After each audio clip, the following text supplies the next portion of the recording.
আসসালামু আলাইকুম রহমতুল্লাহি অবরাকাতুহু। আজকে শুনবো আল্লাহ এবং হজরতে ইব্রাহিম আলী সালামের একটি কনভারসেশন অর্থাৎ কথাবার্তা আলোচনা।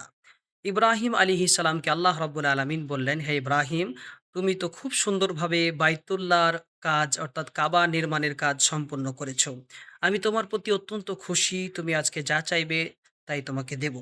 ইব্রাহিম আলী সালাম দোয়ার মধ্যে বললেন, আল্লাহ, আপনি এই মক্কার জমিনে একজন উত্তম ব্যক্তি, একজন দামি শিক্ষক আমাদের কাছে অর্থাৎ এই জাতির জন্য প্রেরণ করুন। আল্লাহ তাআলা কবুল করলেন এবং পাঠালেন দুনিয়াতে হজরতে মোহাম্মদ সাল্লাল্লাহু আলাইহি ওয়াসাল্লামকে।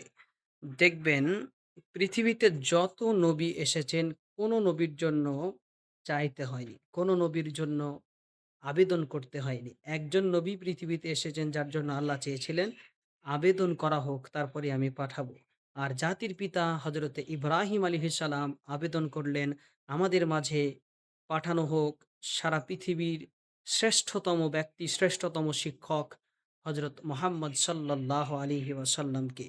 এই মক্কার জমিনে যে সারা এই কাবার আবাদ করবে, এই দ্বীনের আবাদ করবে, ইসলামের আবাদ করবেন, ইসলামের প্রচার করবেন। তাই আল্লাহ তাআলা ইব্রাহিম আলাইহিস সালামের দোয়া কবুল করলেন এবং পাঠালেন সারা দুনিয়ার সরওয়ারে আলম, আ সরওয়ারে কায়নাত হযরতে মুহাম্মদ সাল্লাল্লাহু আলাইহি ওয়াসাল্লামকে।